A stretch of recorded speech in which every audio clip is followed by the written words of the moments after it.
আৰু এই মুহূৰ্তত অসমৰ প্ৰত্যেকগৰাকী জনতাক লৈ দিবলৈ লৈছো ডাঙৰ খবৰ। আজি হৈছে 18 ডিচেম্বৰ। আজি অসমৰ লাখ লাখ দুখীয়াসকললৈ কেইখনমান চৰকাৰী আঁচনি লৈ দিবলৈ লৈছো ডাঙৰ খবৰ। তো যিসকল মানুহে ভিডিঅ'টোত ক্লিক কৰিছে অনুগ্ৰহ কৰি ভিডিঅ'টো স্কিপ নকৰি প্ৰথমৰ পৰা শেষ লৈ চাই থাকিব, কিয়নো এইটো ভিডিঅ'ৰ মাজত অৰুণোদয় আঁচনিৰ পৰা আৰম্ভ কৰি মহিলাসকললৈ কেইখনমান নতুন খবৰ প্ৰদান কৰিম। অনুগ্ৰহ কৰি ভিডিঅ'টো স্কিপ নকৰি প্ৰথমৰ পৰা শেষ লৈ চাই থাকিব। লগতে মোৰ চেনেলত নতুন হলে প্লিজ চেনেলটো ছাবস্ক্ৰাইব কৰি মোৰ লগত থাকিব আৰু ভিডিঅ'টো শ্বেয়াৰ কৰি আপোনালোকৰ বন্ধুবৰ্গকো চোৱাৰ কাৰণে সুযোগ প্ৰদান কৰিব।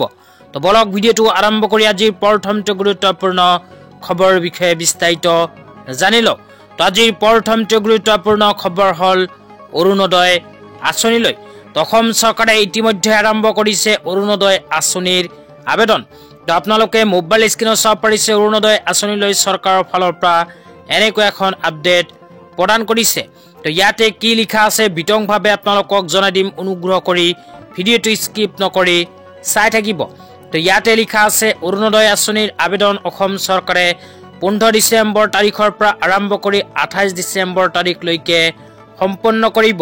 তো আপোনালোকে যদি অৰুণোদয় আঁচনিত এতিয়ালৈকে আবেদন কৰা নাই তেন্তে অনুগ্ৰহ কৰি চাই থাকিব। তো ইয়াতে কি কি লিখা আছে আপোনালোকক পঢ়ি শুনাই দিম। তো ইয়াতে লিখা আছে a 2 week long initiative to select beneficiaries for the Orunodoi scheme. তো অসম চৰকাৰে 2 সপ্তাহৰ ভিতৰতে অৰুণোদয় আঁচনিৰ হিতাধিকাৰী নিৰ্বাচন কৰিব বুলি ইয়াতে উল্লেখ কৰিছে। তো কেনেকৈ নিৰ্বাচন কৰিব সেই বিষয়ে ইয়াতে কোৱা হৈছে গাঁও সভা। তো অসম চৰকাৰে প্ৰতিখন পঞ্চায়তত গাঁও সভা পাতি অৰুণোদয় 3.0 আঁচনিৰ হিতাধিকাৰী নিৰ্বাচন কৰিব।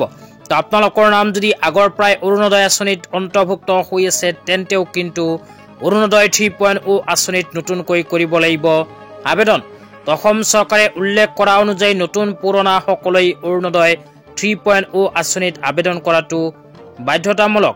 তেতিয়া আপোনালোকক কেইখনমান এলিজিবিলিটি ক্ৰাইটেৰিয়াৰ কথা কৈ আছো। আপোনালোকে যদি অৰুণোদয় 3.0 আঁচনিত আবেদন কৰিব বিচাৰে তেন্তে এই কেইখন যোগ্যতা আপোনালোকৰ থাকিব লাগিব। তো প্ৰথম যোগ্যতাৰ ভিতৰত ইয়াতে কোৱা হৈছে permanent resident of Assam and presently rising in Assam.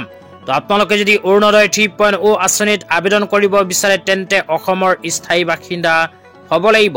2 নম্বৰত কোৱা হৈছে আধাৰ চিডেড ৰেচন কাৰ্ড। তো আপোনালোকৰ ৰেচন কাৰ্ড থাকিব লাগিব। ৰেচন কাৰ্ড থকাটো বাধ্যতামূলক। লগতে ৰেচন কাৰ্ডৰ লগত আধাৰ কাৰ্ড লিংক থাকিব লাগিব, তেতিয়াহে আপোনালোকে কৰিব পাৰিব অৰুণোদয় 3.0 আঁচনিত আবেদন। তো ইয়াৰ উপৰিও আৰু কোৱা হৈছে বিধৱা অবিবাহিত মহিলা যাৰ বয়স 45 বছৰতকৈ অধিক হৈছে, বিবাহ বিচ্ছেদিত মহিলা, তৃতীয় লিংগৰ ব্যক্তি, লগতে কোৱা হৈছে শাৰীৰিকভাৱে সক্ষম ব্যক্তি। তো এইবোৰেও কৰিব পাৰিব অৰুণোদয় 3.0 আঁচনিত আবেদন। তাৰপিছত কোৱা হৈছে যিসকল মানুহে চৰকাৰী পঞ্জীয়নভুক্ত বৃদ্ধাশ্ৰমত বসবাস কৰি আছে সেইসকলেও অৰুণোদয় 3.0 আঁচনিত আবেদন কৰাৰ বাবে যোগ্য। তাৰপিছত অসম চৰকাৰে কেইখনমান বেমাৰৰ কথা উল্লেখ কৰিছে। এইবোৰ বেমাৰ যদি আপোনাৰ পৰিয়ালৰ কোনো সদস্য আছে তেন্তে সেইখন পৰিয়ালৰ মহিলাই কৰিব পাৰিব আবেদন। তো বেমাৰ কেইবিধৰ ভিতৰত কোৱা হৈছে HIV, থেলেচেমিয়া, হেমোফিলিয়া, কুষ্ঠৰোগ, অটিজিম স্পেক্ট্ৰাম আদি বেমাৰ যদি আপোনাৰ পৰিয়ালৰ কোনো সদস্যই ভুগি আছে তেন্তে অৰুণোদয় 3.0 আঁচনিত কৰিব পাৰিব আবেদন।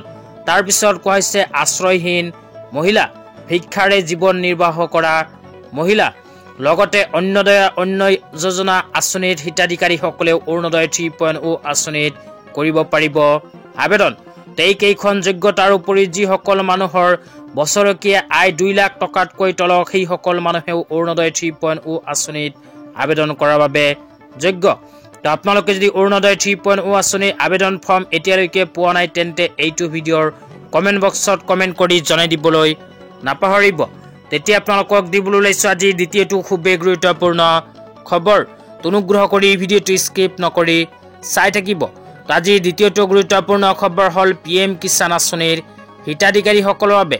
তো PM কিষাণ আঁচনিৰ হিতাধিকাৰীসকলে যদি PM কিষাণ আঁচনিৰ 19 নম্বৰ কিস্তিৰ 2000 টকা পাব বিচাৰে তেন্তে অতি সোনকালে কৰিব লাগিব এই কেইখন কাম।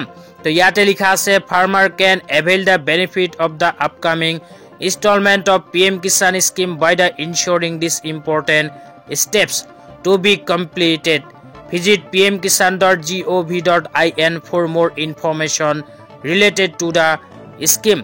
তো কি কাম কৰিব লাগিব হে আপোনালোকক জনাইছো অনুগ্ৰহ কৰি ভিডিওটো স্কিপ নকৰি চাই থাকিব তাৰ পিছত আপোনালোকক মোবাইল স্ক্ৰিনত দেখুৱাইছো চৰকাৰৰ ফালৰ পৰা এনেকৈ এখন আপডেট প্ৰদান কৰিছে PM কিষাণ আঁচনিলৈ তো ইয়াতে কোৱা হৈছে PM কিষাণ সন্মান নিধি to avail the benefits of the upcoming installment of PM Kisan farmer make sure to তো যিসকল কৃষকে PM কিষাণ আঁচনিৰ 19 নম্বৰ কিস্তি 2000 কোটি টকা পাব বিচাৰে সেই সকল কৃষকে অতি শীঘ্ৰে এই কেইখন কাম কৰিব লাগিব তো প্ৰথম কামটো হল বেংক একাউণ্টৰ লগত আধাৰ কাৰ্ড লিংক তো ইয়াতে কোৱা হৈছে link Aadhaar with bank account তো আপোনালোকে যদি এতিয়ালৈকে বেংক একাউণ্টৰ লগত আধাৰ কাৰ্ড লিংক কৰা নাই তেন্তে অতি সোনকালে বেংক একাউণ্টৰ লগত আধাৰ কাৰ্ড লিংক কৰক অন্যথা PM কিষাণ আঁচনিৰ 19 নম্বৰ কিস্তি নাপাব তাৰ পিছত 2 নম্বৰত কোৱা হৈছে গেট দিয়াৰ EKYC ডান তো আপোনালোকে PM কিষাণ আঁচনিত আবেদন কৰিছে যদি এতিয়ালৈকে PM কিষাণ আঁচনিৰ EKYC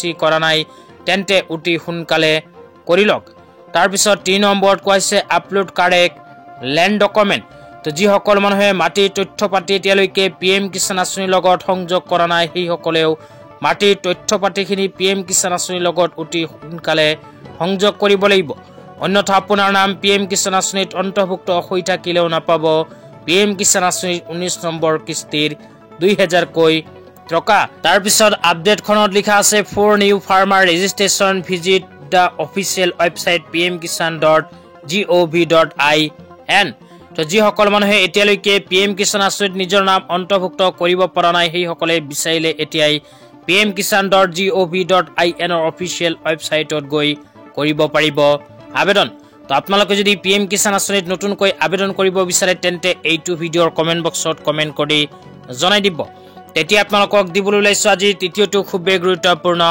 খবৰ তো আজি তৃতীয়টো গুৰুত্বপূৰ্ণ খবৰ হল অসম মাইক্ৰ ফাইনেন্স উদ্গনি আৰু হকা আঁচনিলৈ তো এই বিষয়ত অসম চৰকাৰৰ ফালৰ পৰা এনেকৈ এখন আপডেট প্ৰদান কৰিছে তো ইয়াতে লিখা আছে বিকাশৰ 12 দিন তো 12 দিনৰ ভিতৰত অসম চৰকাৰে অসমৰ লাখ লাখ দুখীয়াসকলক কেইখনমান আঁচনিৰ জৰিয়তে প্ৰদান কৰিব আৰ্থিক সাহায্য তো মাইক্ৰ ফাইনেন্স উদ্গনি আৰু হকা আঁচনিৰ দ্বিতীয় পৰ্যায়লৈ এনেকৈ এখন আপডেট চৰকাৰৰ ফালৰ পৰা প্ৰদান কৰিছে তো ইয়াতে কি লিখা আছে বিতংভাৱে পঢ়ি আপোনালোকক শুনাই দিছো তো ইয়াতে লিখা আছে অসম মাইক্ৰ ফাইনেন্স উদ্গনি আৰু হকা আঁচনিৰ তৃতীয় বৰ্গ বা কেটেগৰী 3 অধীনত পৰ্যায়ৰ আৰম্ভ কৰিছে মাননীয় মুখ্যমন্ত্ৰী ডক্টৰ হিমন্ত বিশ্ব শৰ্মা ডাঙৰীয়াই এই পৰ্যায়ত ৭৮,046 গৰাকী ঋণ গ্ৰহণ কৰা মহিলাক 223.30 কোটি টকাৰ ৰেহাই প্ৰদান কৰিব অসম চৰকাৰে ইয়াৰ পিছত কোৱা হৈছে মহিলাসকলক নৰ্থ ইষ্ট চাৰ্টিফিকেট বিতৰণৰ প্ৰক্ৰিয়া আৰম্ভ কৰা